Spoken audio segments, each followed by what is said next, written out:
Hey guys, Tim Ferriss here. I am asked a lot about tea and coffee and red wine, but I don't talk about other types of booze very often. And the fact of the matter is there's some real gems, so I'm going to share a few that I use as my go-tos. So this right here is called Hitori Musume. Hitori Musume is single daughter, Hitori Musume, sake. And this is a daiginjo. And the way I came about this particular sake is I went to a sake store, and at the same time, coincidentally, there was a book signing by a gent who had written a guide to sake. And I spoke to him about Japan, I spoke to him in Japanese for a period of time, and we went through my likes and dislikes, and this was the sake he recommended, and it is incredible. At least to my palate, to my personality. That's my dog chewing on a yak milk bone in the background, if you're wondering. It's not someone having their fingers snapped off.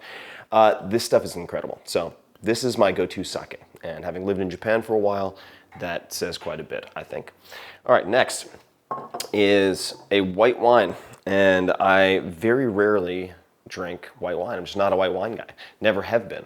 There are two particular white wines where I have been sitting at a table of red wine drinkers, and they've all been taken aback by how delicious the white wine is. Number one was at Brick's, a restaurant up in Napa County here in Northern California, so wine country.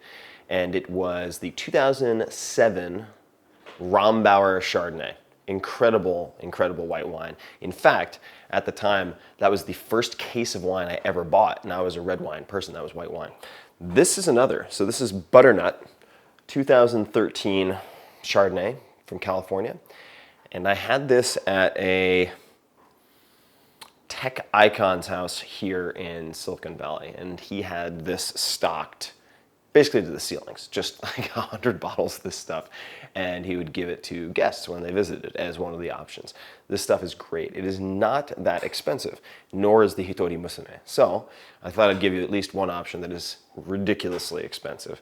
And that is this one right here. Now by ridiculously expensive, I don't mean thousands of dollars.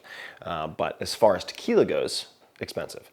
This is Casa Dragones sipping tequila. And I was introduced to this. You can see my name is on the bottle. Very fancy. This costs, I want to say, about $275. You can get it for less. There is another version that I think costs about $75. I would say equally delicious. So they're both fantastic.